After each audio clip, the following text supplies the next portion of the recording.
to share a little bit about what we know and also to hear your questions. So we have a slide deck that Arati's put together that's really informative. I hope addresses a lot of questions and that I hope sparks more. So I'm ready to get to it if you guys are, and if you are, Arati. Yep. Excellent.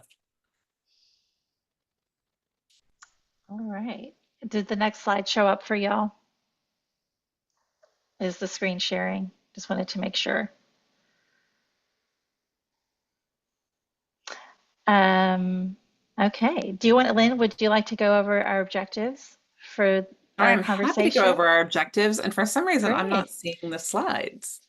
I'll have to Okay. figure that out. Is there anybody else that's not seeing the slides?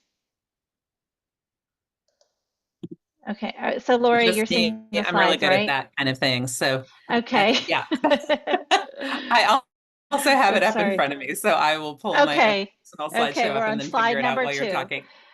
So, Okay. yeah, we have 4 reasons for meeting with you today. One is to recap the work that our board has done with the administration, to talk about our budget, to talk about exploring a tax rate election, taking the idea of new taxes to voters to support our schools, and to really reaffirm that as we're facing all of these tough budget decisions, past, present, and future, that we are really committed to doing that in alignment with our shared values, with our community's values. I think we have an incredibly strong support for public education in this community, and support for really broad, rich, deep, inclusive, joyful public education. And so really all that is informing all that we're doing. Want to be really clear, everyone understands AISD's budget situation. You guys are way more plugged in than a lot of people in our community, and we want to just have that real talk with you about what it is, how we got there, and then also look at the different paths out of our deficit, different paths to make sure we can fund the things that we know are good for our students, that we know our community values. And one is a possible increase to Austin ISD's tax rate through something called a voter approval tax rate election, also called a VATRE or a copper penny election. So we're going to be talking about that, something that we have the option of putting on the ballot in November and taking to voters. And then we want to engage with you. We really want to hear from you. What are your questions? What are your thoughts? And what more do you think we need to share with you, with our community, as we explore this? Thanks, Lynn.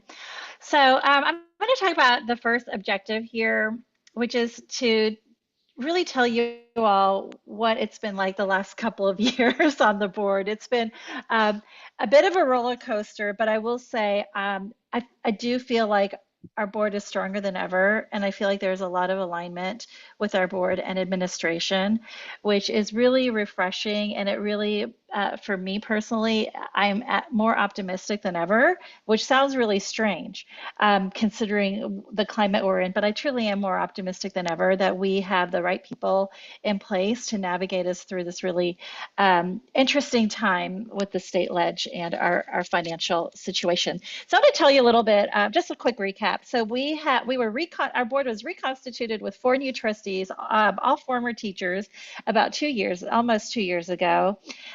We hired Matias Segura as our superintendent.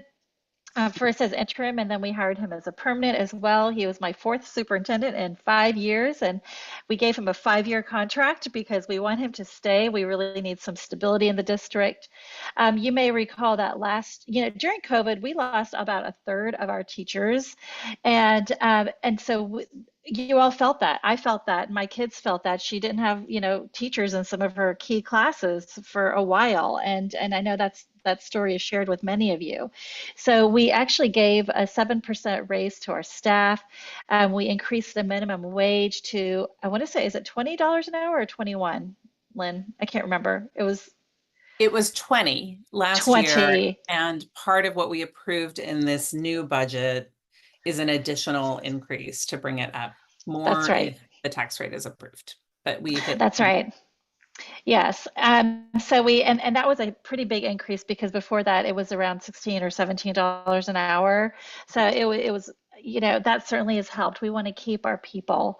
Um, One of the first things that happened when our new board came together in the beginning of 2023 was, we got a letter from TEA, basically revealing the depth of our special education problems and how the district had not been properly serving our students with learning disabilities and special needs. And while we had known some of that, we did not realize the depth of it, and were in fact told that things were just fine with the special education evaluations, a few months prior to that. And so we had to very quickly pivot.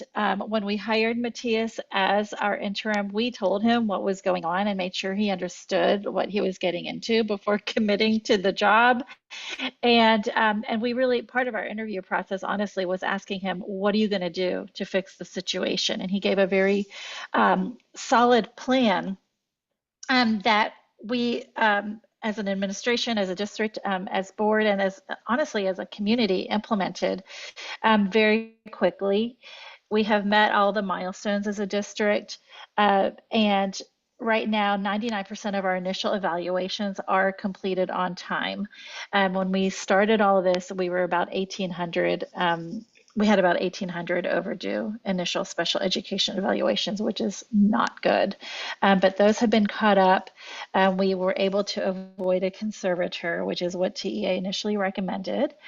Conservator is once, if you think about like what's happening in Houston, that's a takeover. A step below that is conservator. A step below that is monitor. And we negotiated with TEA, with Mike Morath, directly, and were able to get that down to a monitor rather than a conservator. And we have been able to stay in that space.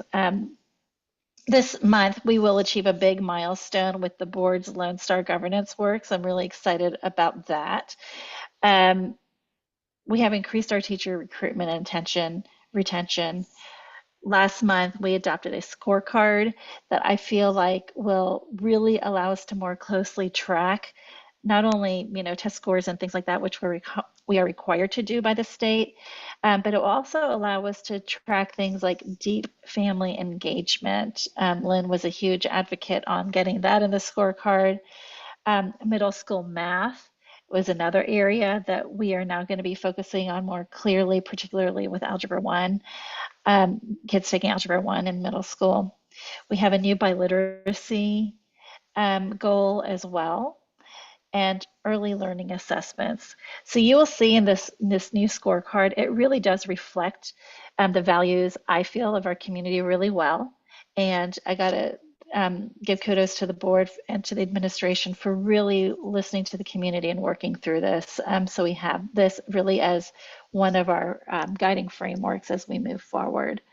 So, there's a lot going on. I will say some good news. We have retained 81% of the student share in Austin, which is awesome. And I want all of you guys to just memorize that number and tell everyone you know as you are recruiting families to the district or to your local school, because that's really unusual for a large urban school district to have that much of the share. And I think it speaks to our active family engagement. It speaks to the quality of curriculum that we offer, and frankly, like the quality of our teachers. We have more nationally board certified teachers than any other district in the state by far. And the last thing I'm going to say is that we have adopted, really under Lynn's leadership, and advocated legislative priorities to increase school funding. And she's going to talk a little bit more about that as well. So that just kind of gives you a little bit of context of like what we have accomplished, a little brag sheet in some sense, but also reality check. Like it has not always been easy, but I feel like we have accomplished in the past like year and a half, 2 years, a lot. We also finished up the 2019 bond, on time and in budget, and really have been able to do some good work with our 2022 bond. So now I'm going to ask Lynn if you want to talk a little bit about our budget situation and kind of how things are Yep. going in Texas right now. And this will be a review for many of you, but Lynn, take it from here. It will be. We got the good news, bad news here is what we get. So I appreciate everything you shared, Arthi, about all the good. And this is the reality check about the situation in our state that we are operating under. And it's no secret to all of you, and you can probably all say it with me. Texas is consistently in the bottom 10 states in per student funding. We fund, last I saw, about $4,300 less than the national average. And we educate more than 10% of all K through 12 students in the entire country, more than 5 million K through 12 students. So what happens in our public schools in our state's education funding system really matters, not just locally, not just statewide, but really moves things in our whole country. So the advocacy you're doing is so deeply meaningful around that and so many other things. You all know that we got no new dollars in the basic allotment in the last legislative session. We have not had an increase to the basic allotment since 2019. Not even to keep up with inflation, which just every time you go to the grocery store, every time you buy gas, every time you buy groceries, we see that in our own lives, and all of those same expenses are reflected in our schools, and all of our staff is feeling those expenses. And so the people who work for the schools, as we can't give raises that keep up with inflation, that's being felt really deeply. And one thing this slide shows us, it is not just us. Um, School districts around the state are making incredibly painful choices, closing schools, cutting programs, increasing class size, narrowing what they can offer. Really painful choices, not giving raises. And this is a very tiny snapshot of what we're seeing. Districts are passing deficit budgets, and districts around the state are all working to try to figure out how we navigate this moment. I will say the upside of that, I just got back from a TASB board meeting, the Texas Association of School Boards board meeting, and people are very united. People from small districts, big districts, people across the political spectrum, people who understand our schools and spend time with our public schools know that we all need the same thing. We all need more funding. As we work toward that, we also all have to deal with the situations we have right now. And that's part of what the work we're doing right now is focused on. So we know that in our budget, there is no fluff to cut. Um, More than 80% of our budget goes to people, goes to salaries, about 85, 87%. I think we're now at about 87% of our budget. We made about $30 million in cuts in this last budget cycle after cuts last budget cycle. And according to the board's priorities, which we shared with the administration, which really come from our community, the board's priorities, we work really hard to help ensure that those are our community's priorities. We kept those cuts as far from the classroom as we can. We also know that every single person who works for the district, the purpose is to support the classroom. So when we cut from HR, that's less support for that function. When we cut, from our central office, from the people who offer support in science or math or another discipline, that cut is felt on our campuses, but we're trying to minimize that as much as possible. The list of things we could consider is long. We talked about that at a board meeting last week. I know some of you have seen that meeting. It's a really scary thing to talk about. And it's a really essential thing to talk about. And part of it is how we hang on to the teachers we need. We lost almost a third of our educators during COVID. Um, that has turned around in part because of this administration, because of our community support for our schools. We need to hang on to that. And we all know it's expensive to live here. We're doing every creative thing we can, starting a public facility corporation to increase the supply of affordable housing, lots of other things. But we also know we need good working conditions. We need reasonable class sizes. We need fair pay for all the people who work in our schools. And so that's why we've passed these deficit budgets, but we also know we need to get out of these deficit budgets. So the budget we passed in June, you can see $30 million in cuts. The budget assumed that we would pass a voter approval tax rate election. The budget includes a negotiation with Education Austin. We come up with something called a consultation agreement that is negotiated between Education Austin, which is our partner, um, our consultation partner, and the district administration that they bring to the board for consideration. It includes the assumption they said we will take no raise unless we pass this tax rate. That's a big leap for the people who work in our schools to say that, a big commitment to how much they care about our schools. And they and the district came and said, we hope that the board will consider this. We hope that the board will take this to voters. If that happens, the budget does include $40 million in new money, and we're going to talk a little bit uh, about how that would be used. Artie's going to talk about that. The budget also has a $78 million deficit. That's a vast amount of money. And we're going to need to find a way to make that up, either through new sources of revenue, through finding new things to cut, and really creatively figuring it out. And we are talking about all of that, and the district has a plan to kind of bring some community voice in. We'll be talking about that as well. And the other goal is to keep our fund balance, our savings above 20%. Board policy requires that for a lot of different reasons. One of them is that it helps us keep our excellent bond rating so that when we come and pass a bond like we did in 2022, we can borrow that money at a really low rate, make sure most of it goes into construction and that we're taking care of our taxpayer money, and helps keep us strong financially so that we do have options like that to come to our community for bonds. Thank you, Lynn.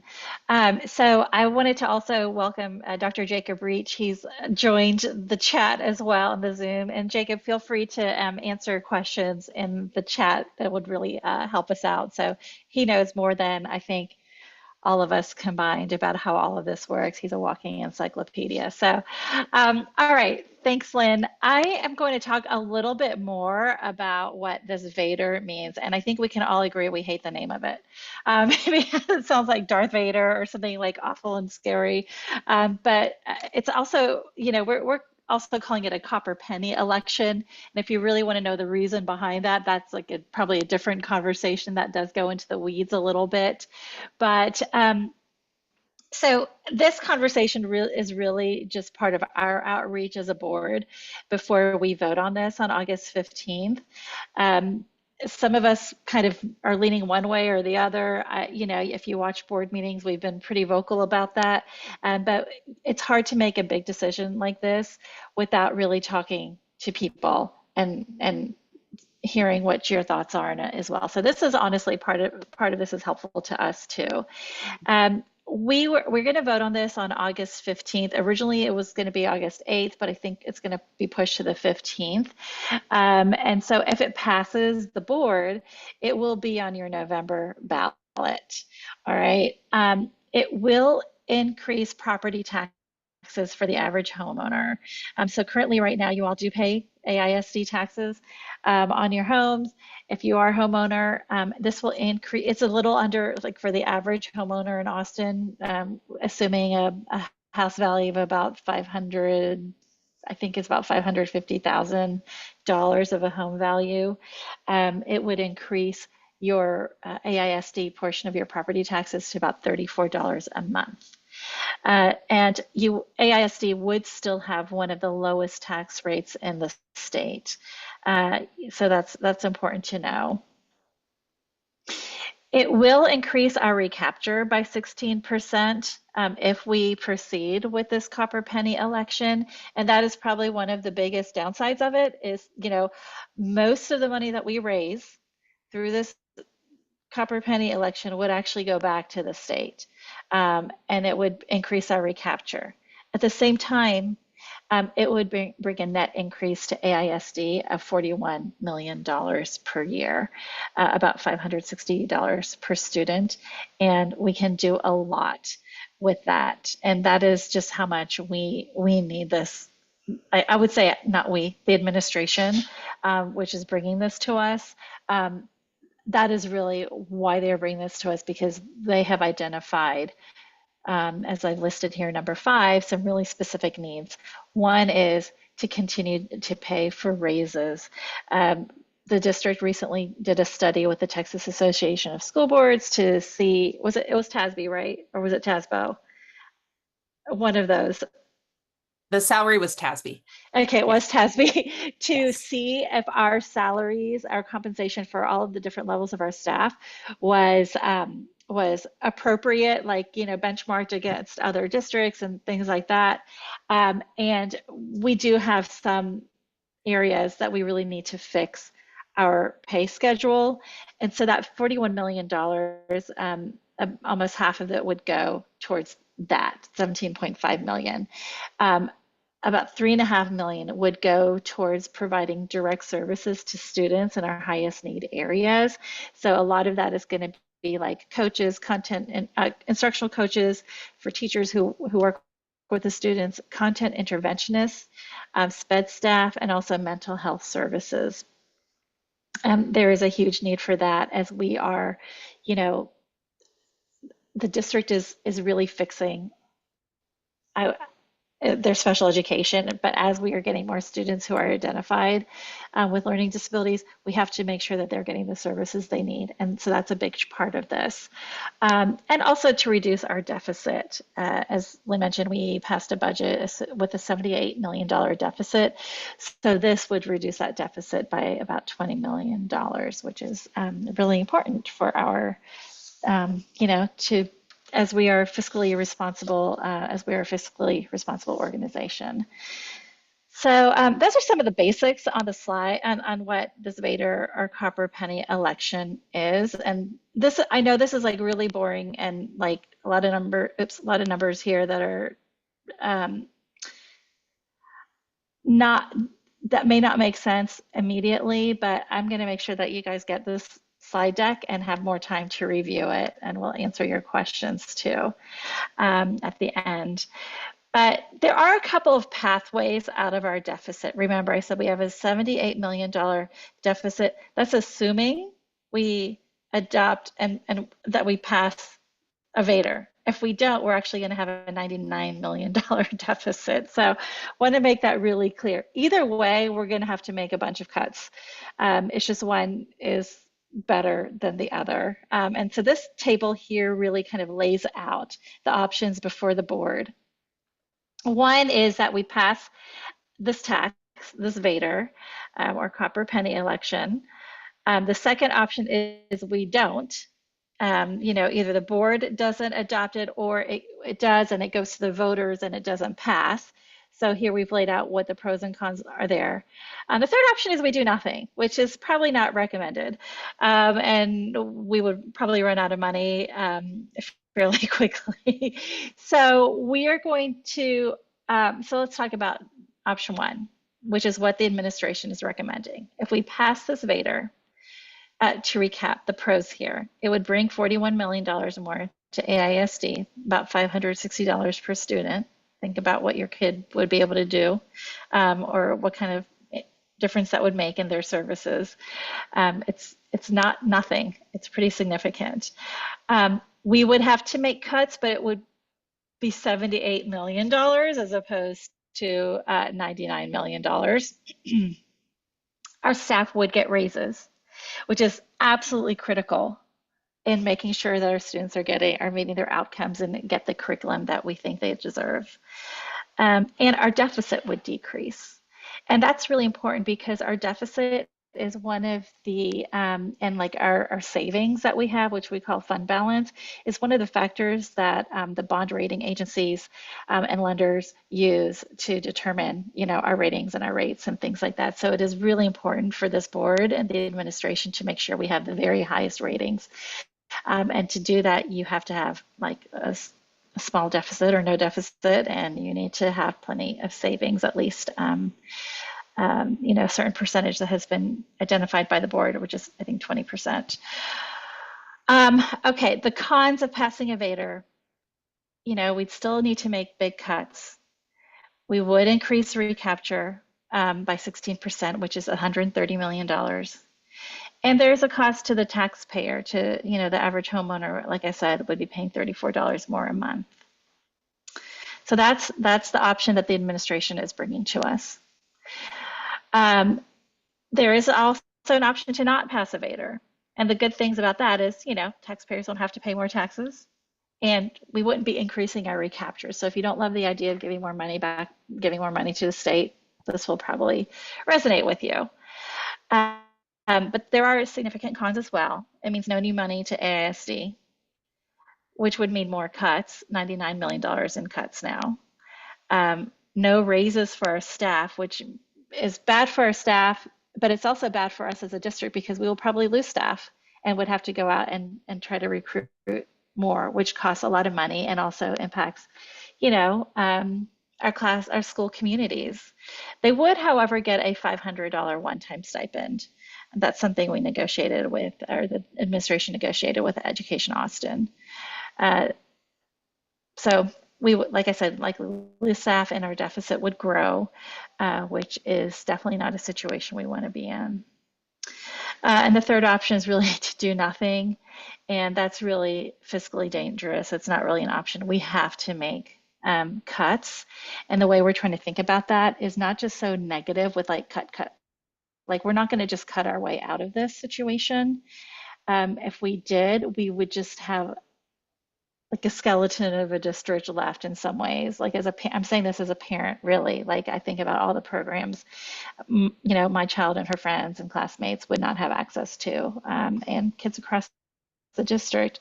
And so we're really hoping to think about this as transforming the budget, which sounds like a euphemism, which it kind of is. But we really do have to think differently about the way we do our work in the district. And that's going to take some creativity. And it's going to take a little bit of help from you all, which I'll be talking about later. But at this point, I'm going to pass it on to Lynn, and you can talk about your specialty, which is advocacy. This is the ACPTA slide. This is what you guys are out doing. Not just for Austin, but you really, as you know, and as I'm endlessly grateful for, year after year, increase ACPTA's ripple as a source of trusted information and really advocacy energy for our whole state. So we are in dire times. We are coming to our community for help. The tax rate election, the copper pennies are the only thing that remains for us to raise money that we can use for salaries that we can use in the classroom. That's why it's different from a bond. This election is the only option we have left for increasing the funding in our local schools, except for going to the state and asking for change. So we know you will be there. We know you are already out there. We know you are always out there doing that. And we have already adopted, the board has already adopted our first round of legislative priorities. We adopted priorities related to funding. So we could go out and advocate. We could go out and talk about it. I know on your listserv, you've been talking about the August 12th Education Committee meeting, the House Education Committee meeting. So we can already go out and advocate for this. And you can see on this list some greatest hits, some things that we've asked for in the past, and we have some new things we're asking for.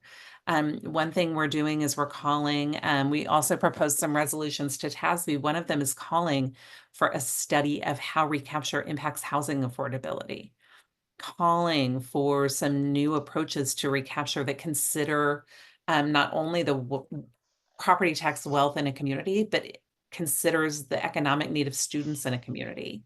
I think most of you know that if we were to reform recapture, that money wouldn't be ours to spend. The cap is the cap. What we're given in the formula is the same as pretty much every other district is given in the formula. We don't have less than other districts under the formula. We just pay a whole lot more as taxpayers to get it. And that impacts the cost of our housing, the cost of goods and services, the cost of everything we do in this city, and the affordability of this community for our students and our educators, our families. So we're looking at recapture from a bunch of different angles. We're also talking about the basic allotment and the funding formulas in a lot of different ways, and calling again for, we know that all the funds for recapture don't always go back into public education. Some of them just go into that fund balance that keeps growing and growing that hasn't yet come to our schools. Texas has the money, they haven't been using it. And we're calling for, at the very least, take what you're putting into recapture. We're telling our taxpayers on your bill. It says it's going to schools. Much of it doesn't. Make sure that's coming to our schools. So we will be adopting additional advocacy priorities. We're going to want your input on that as we do that. And we know that you will be such important, essential partners as we move forward with the priorities we have. So thank you for what you're doing. And as you're out there, you're trusted resources for people in our community. People know that you know what you're talking about, know that you have expertise in what's happening in our schools. I hope when you go out and you talk about this copper penny election, you talk about bringing this tax rate election to our community, that you also let people know we're not just coming with our handout, coming and saying, give us more. We're going to the state and saying, give everybody more, because that's going to make a profound difference when we get there. And, I'm confident that we will, and I'm confident we will because we know that people across the state all know that we need the same things for our kids in our schools. So thank you for all of that. And anyone who wants to see exactly what we adopted, I'll be happy to send that along. So what's next? I think Arati mentioned that we have some things ahead. And the first is August 8th, next Thursday. We're going to have a meeting, and the tax rate election is on the agenda. We're going to be talking about that. We're going to be talking about a joint budget committee that we're pulling together. We know that our work is stronger when we have deep community input, and the harder our choices get, the more important that input becomes. And so we're going to be pulling people from advisory bodies, from different groups. I suggested at our last meeting to make sure there's a representative from the Austin Council of PTAs on that committee. We have a really strong legacy of that in this district. That is a norm that we have, pulling ACPTA as a voice onto a lot of our important committees, giving feedback for some of these hard choices and also some of the exciting opportunities, like how we can use real estate to generate money, what we haven't thought of yet, other things we might be able to do. August 15th, we're going to vote on whether this tax rate election does show up on the November ballot. We'll want input. We'll want public input by email, by, public comment, any way people care to share it with us. The more we know, the better our decisions will be. Then in October, what Matthias has said is he doesn't want to come and ask our community to raise taxes without also coming and saying, this is our plan.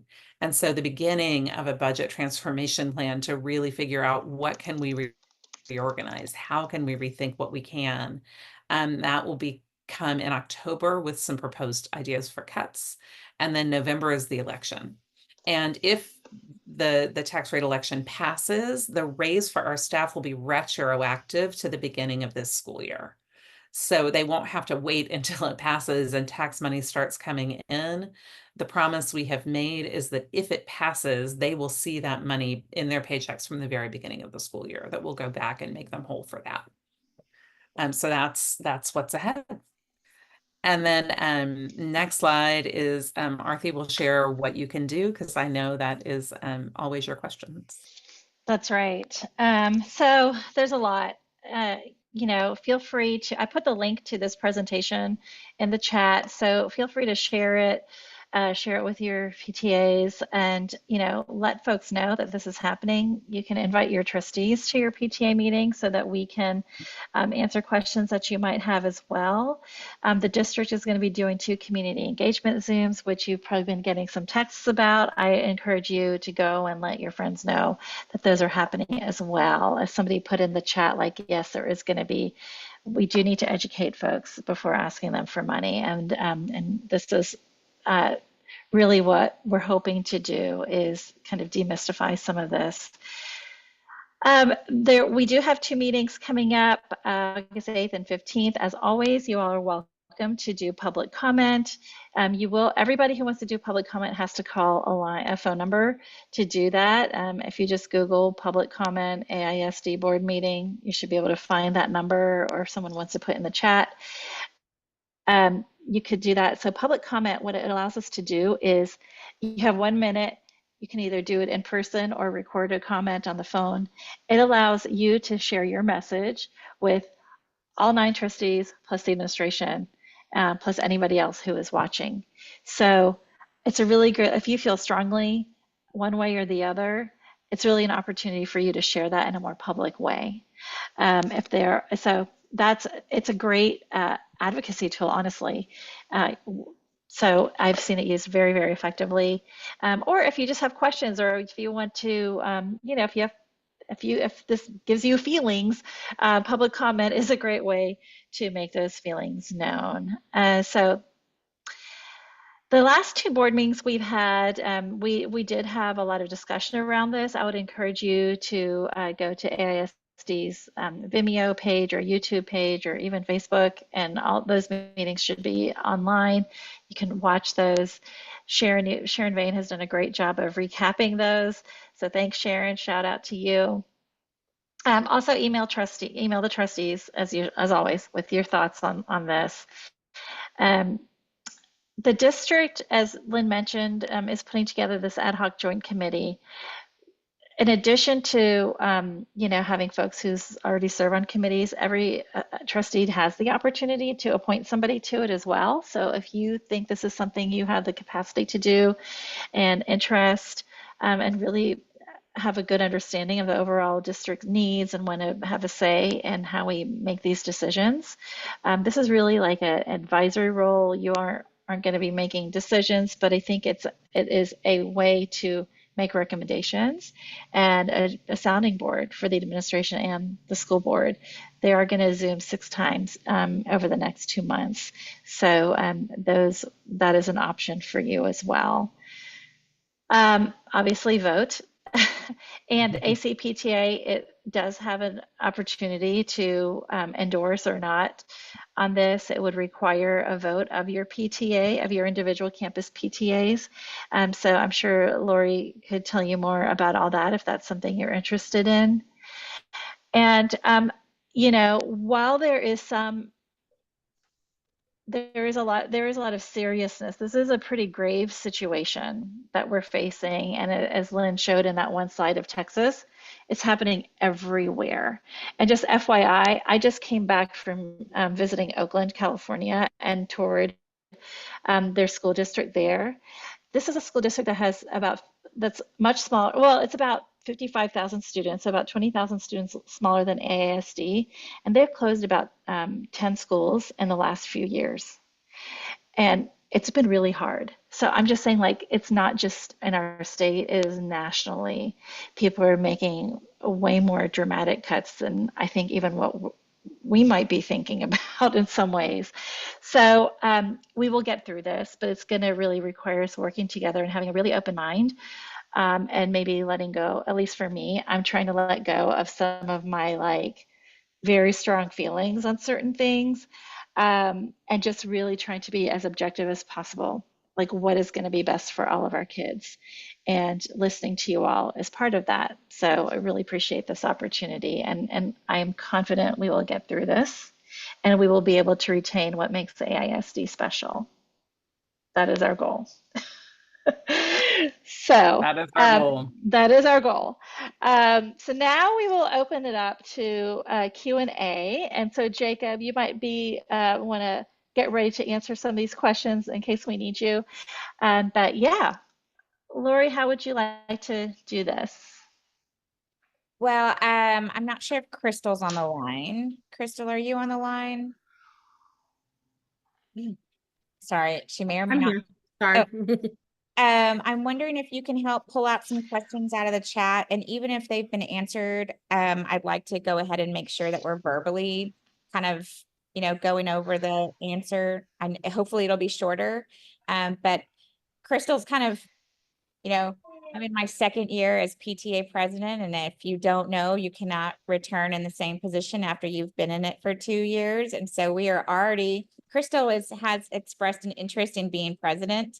And so I'm trying to start building capacity right away. So Crystal, do you mind helping me out, pull some questions out of the chat? I think one of the first ones was Julia's about the scorecard and about multilingual ed, which I know Jacob answered it, and now I'm just trying to find it. It was definitely a scorecard thing. I'm looking. Let's see. And then Nick Joseph also asked if the slides would be available. And yes, Arati has already added that in, and here it is. And There so it is. the biliteracy scorecard goal for all DL students or only English learners. And Jacob replied, there are two different scorecard items regarding biliteracy. One is on biliteracy and bilingualism recognition and could be earned by any student in the district, although it's an English language learner and a dual language student is more likely to earn it. The other is focused on historically marginalized groups, and that is just focused on emergent bilingual students. Julia, did that kind of suffice, or do you still have a follow-up to that?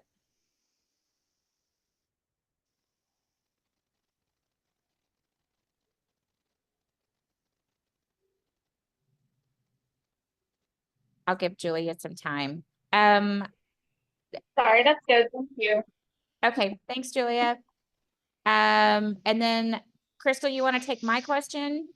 Yes. So Lori asked, as it relates to fund balance, what would 15% do? Do we have comparison of other districts close by as well as size-wise? Lynn responded with, we have explored reducing it and have a strong recommendation not to from several sources. It could impact our bond rating negatively.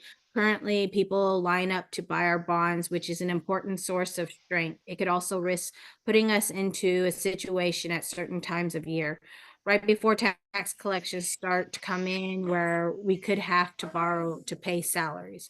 We're in a place where these questions are especially important and where I think it's important to consider and discuss this and other ideas. Jacob. And Dr. Reach, I noticed, is already also answering a lot of the questions I have, so feel free to read his instead if that's easier. Okay, and then Dr. Reach, lowering the fund balance could have an effect on our bond rating, which would increase our bond payments and lower our capacity for bond funding.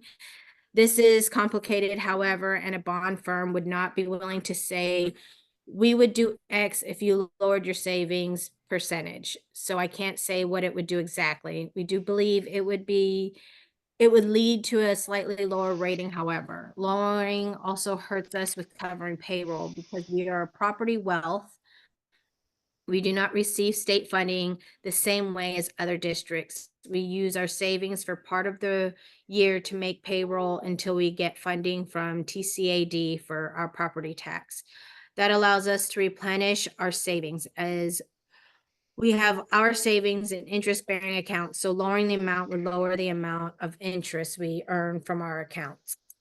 Crystal, thanks. I think that explanation even opens up all sorts of questions because if you're new to advocacy or new to these kinds of conversations, we don't really understand how districts actually pay for their payrolls, especially when we start the school year and then when they get reimbursed. So that's a really big distinction. I heard it a lot last year because it actually came in a lot of the legislative conversation where our representatives were, kind of sharing their lament about not wanting to do additional public school funding and saying that school districts had enough. And school districts were definitely saying no, but we kind of front all of the money to our teachers and employees and faculty, and we rely on y'all to kind of come in with that funding, or else we're kind of in a really very big sticky wicket. March's question was, will it increase seniors' tax rate or would they be exempt? And Jacob's answer was that if an individual has a 65 and over exemption or a disabled exemption, it would not increase their taxes compared to doing nothing. And so thanks, Martha, for the question. Trisha asked, what does the 16% increase of recapture? Lynn said 16% of our current recapture of 691 million. That's a much lower amount than we have paid in recent years because the increased homestead exemption passed during the past legislative session reduced our total tax collections. We were approaching $1 billion in recapture before that. I feel like we can't make So just to clarify, I was just going to say, when I first joined the board, I think we were paying about $850 million a year in recapture. So Jacob, can you correct me? Even if we pass this VATRE, would we still be below what we were paying the state in recapture a few years ago? We would be below the percentage of our total budget. So we were paying up to 56% of our budget a few years ago for recapture. And if this passes, it would be 51%. But because the Okay. overall funding is different, the dollar value itself would be a little bit higher. Okay, great. Thank you. I told you all he was an encyclopedia. Okay, continue, Crystal. So Don't worry. Ginny asked, if by some true miracle the state were to increase funding at some point, would this continue? I agree we can't continue to cut and be successful district, but $34 a month is actually a lot for a lot of people, especially when a large portion of that would go back to the state. Like how much of that average $34 a month would go back to the state? Dr. Reach, the board has to reapprove a tax rate each year. They would have the ability to vote to lower that rate in the future at any point. However, it is worth mentioning, once it is lowered, it cannot be raised again without another VATRE vote. Any And that's a really good question because that's actually a question that a trustee raised and is a really important one for us to consider as well. So thank you for raising that. And so it couldn't, I want to say that when I remember seeing the recap, again, thanks to Sharon and kudos for that. It was basically the ask was to sunset it, but basically if you're reviewing it every year, it is that review of that tax rate. But that VATRE distinction, again, VATRE vote is a big intricacy of that. Okay.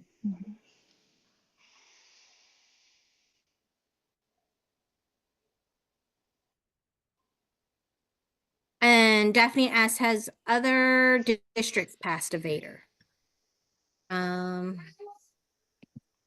Dr. Reach, we know that in Central Texas, Round Rock, Pflugerville, Lake Travis, Lockhart, Leander, Eanes have all held a VATRE in the last 5 years.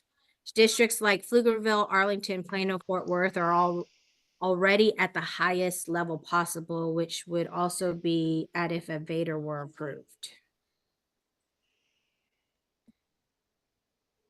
Thanks for sending those graphics, Lynn. Lynn sent some graphics. Yes, the recording is going to be shared. We'll figure out how that happens. I think we have a YouTube channel for ACPTA. It may need to be unearthed or refreshed with this recording, but yes, we will have this available.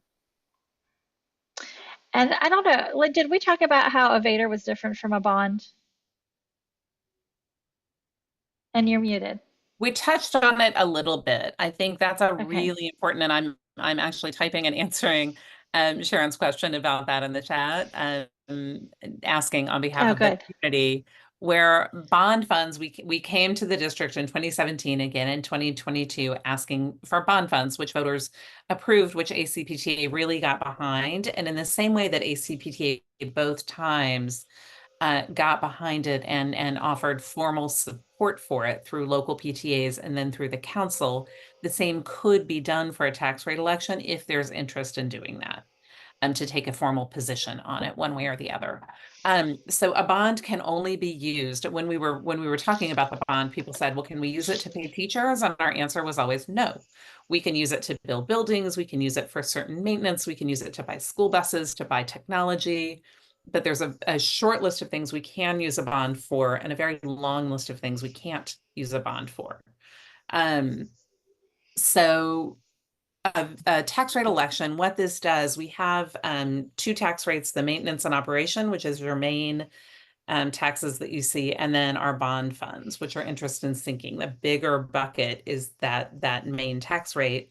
What this will do is increase that tax rate, and those dollars are dollars we can use for anything we want. That 41 million every year. This isn't a one-time thing. We'll get that 41 million year after year after year.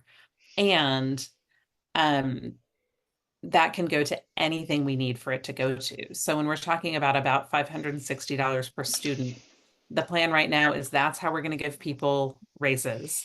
We're also going to use some of it to bring down that deficit. So we have fewer cuts that we have to make. We're going to have to make some cuts. If money doesn't show up, if we can't fill that in other ways, we're going to have to make those cuts. So we're talking about cuts, fewer cuts.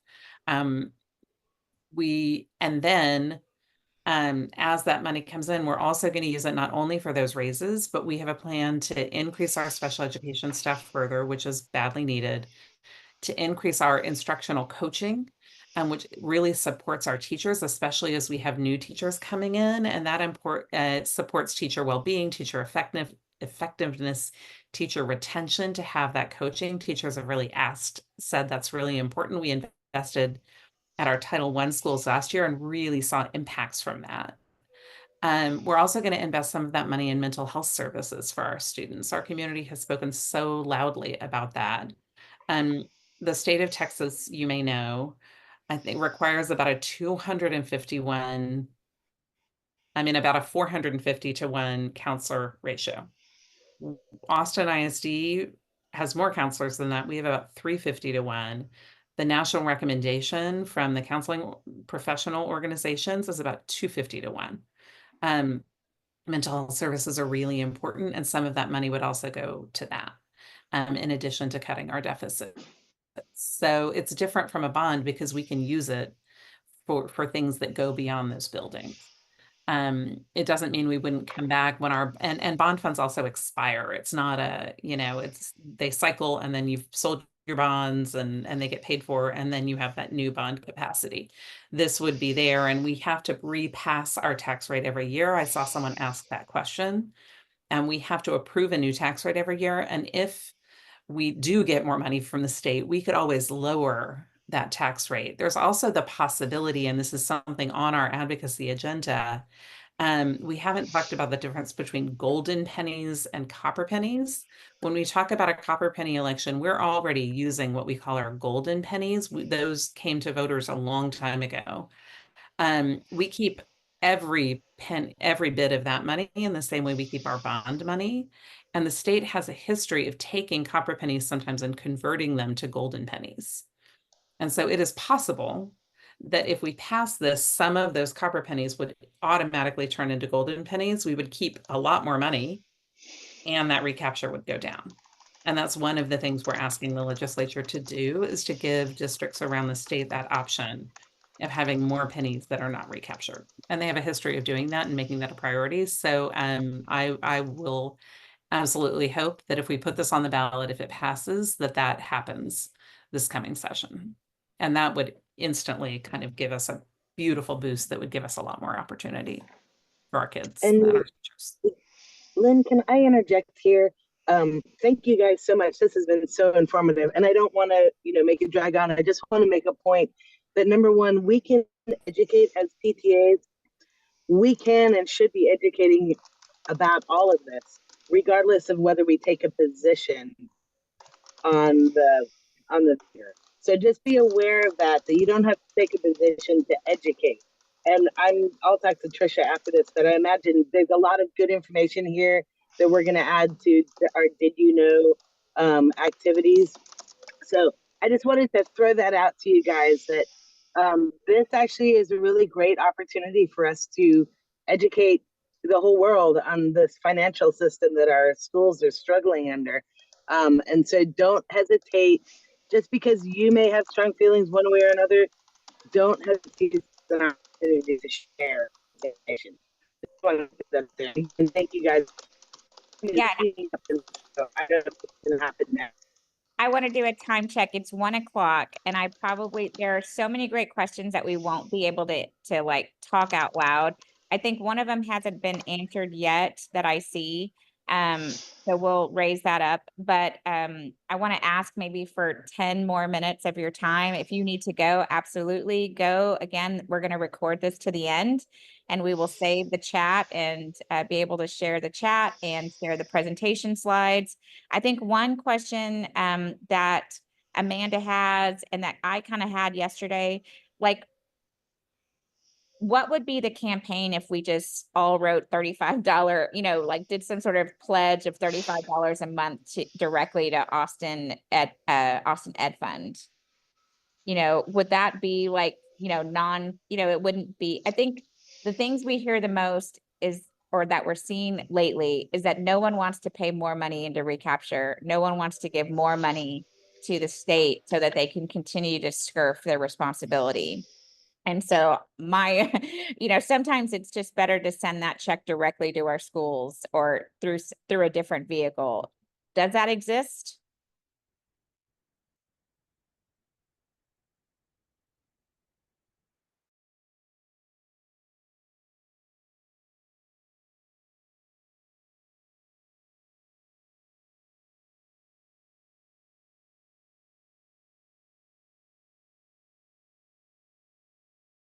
that okay, I don't know if that was just me or everyone, but my internet just kind of went out for a second there. Same here. It was the Yeah. same. I'm not sure. It's possible that the meeting just got hiccuped. Okay, good. So I think I answered the question. Did y'all hear what I had said? Did not. Oh, you did not. Okay, I was going to say like that. I love the idea of the $35 a month. And I'd say somebody who is against the VATRE would probably say, yeah, that's right on. Do that. Less money to the state. Somebody who's for the VATRE might say, do that, but just know like that's not going to probably raise $41 million a year for our students because you won't have that many people donating probably. ACPTA has some reach. I don't know if it has that much reach throughout the city yet. There are a couple little things I wanted to mention just as an FYI. The Education Austin, our teachers union, has endorsed the VATRE. They have come out and made public comments at some of our meetings on this. And oh, there was one other thing I was gonna ask you, Jacob, actually, the 65 and over or disabled exemption that applies. I know that applies to homestead. And that applies to the VATRE as well? That's correct. So if someone Okay. has that exemption, it's Yeah. frozen in the year they got that exemption. Okay, cool. Thank you.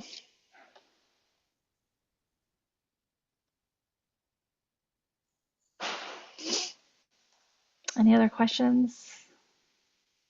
I just really wanted to elevate what Trisha said in the chat, and I apologize, like I had to run out and deal with some things. So if you've already addressed it, I apologize for bringing it back up again, but I could not agree more. And I realize like we've talked a lot on this call about our roles in educating folks about kind of why we are in this mess.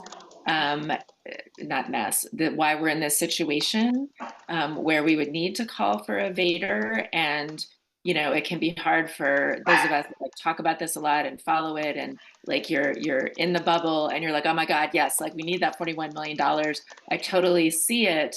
But to like go back to sort of the starting point and talk with people as like happened, just online yesterday when I was posting about the community conversations, literally two people like immediately were like, I'm not giving them another penny of my money because like we still don't have working toilets. And I was like, oh gosh, I don't, like just to even start with this conversation is tough. So.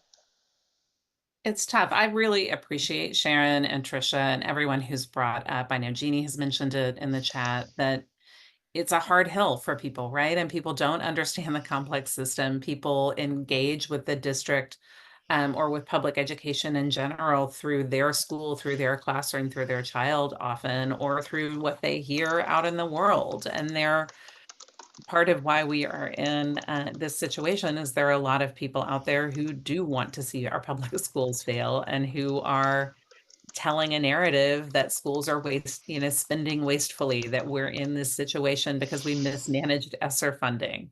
Austin ISD hired 19 people, Dr. Reach, 16, 19? It is a low number. A tiny number, fewer than 20 with ESSER funds.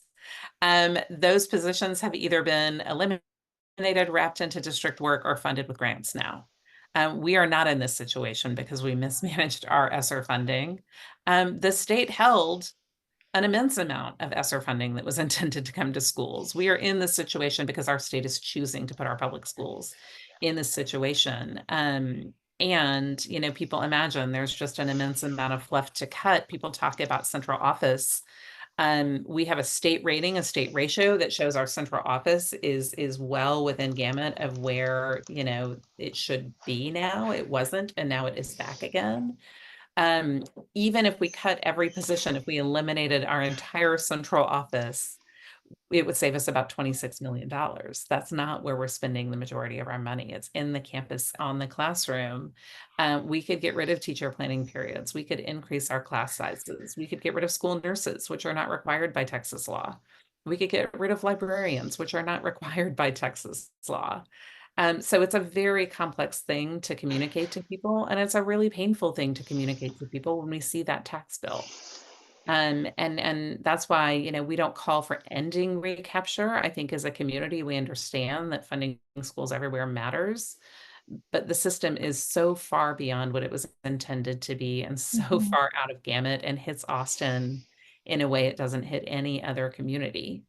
And, you know, we're part of a coalition that works with other recapture districts around the state. We work really hard with a lot of this. Like, you know, like I said, we're very engaged at TASB for these reasons with trustees from all over the state in very different districts. Recapture and, you know, looking at the inequities of recapture as a TASB priority this year, a statewide priority, even though a tiny minority of districts pay into recapture. That's power. So there was an immense amount of education to be done, and it's not as exciting as talking about new school buildings. It's not the same as engaging over a bond. And I think the questions, these are really essential, important questions, and I'm glad you're asking them. And I hope you'll continue asking them and kind of helping us find our way if we decide this is something we're going to move forward with, and as we decide whether it's something we're going to move forward with. So thank you. So as PTA leaders, here are kind of next steps. One is we've got to kind of digest all of this meeting today, try to interpret what our local leaders need, what your communities need, so we can try to give you some tools. But we can't do anything as a council until you do something as membership. And so if most people will have a meeting, a PTA meeting in August and September is typically their first meeting, and it has to be in person. So if we were to take a position, and we're kind of backstepping from November election. So let's just say that AISD votes to do the VATRE, it's whether or not do we want to take a position as a council. Well, in order for us to take a position as a council, we have to know what our membership our membership votes. And you cannot come to our council meeting without having had the vote at your campus with your membership. As of tomorrow, everyone is new members. So as of today, if you are a PTA member, your PTA membership expires today. Tomorrow is brand new members. And so your PTA is required to have at least 20 members or more for it to be in good standing. But that is, the membership is who makes the votes. So all of this to be thinking about, because if we are talking about this, we are tentatively scheduling our council meeting probably the first or second week of September. And so we will not be taking a vote at that meeting because we know y'all are still having your first meeting, but we may talk about this.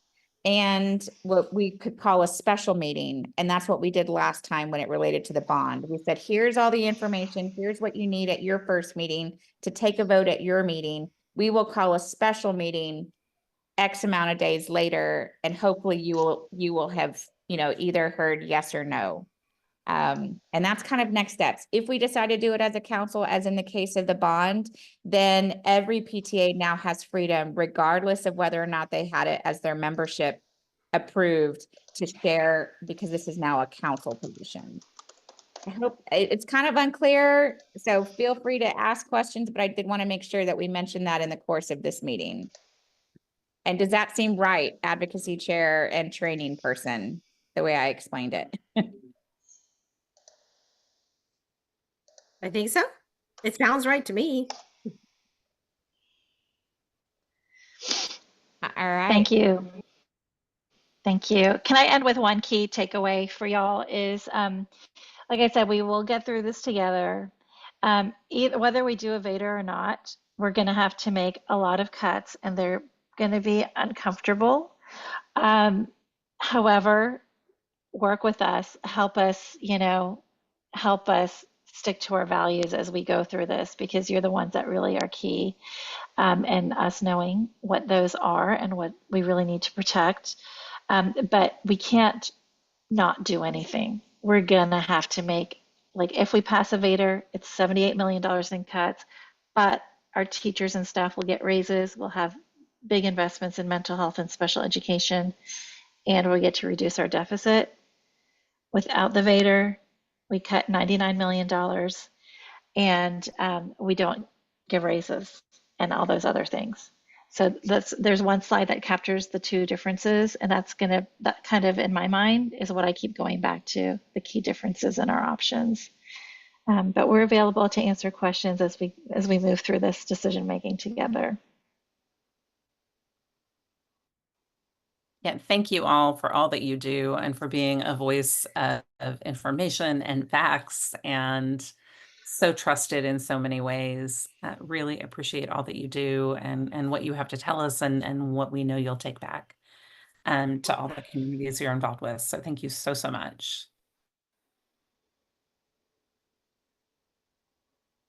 All right. Thanks, Jacob. Thanks, everyone. Thanks, y'all. Thanks. Appreciate your time. Thank you, everyone.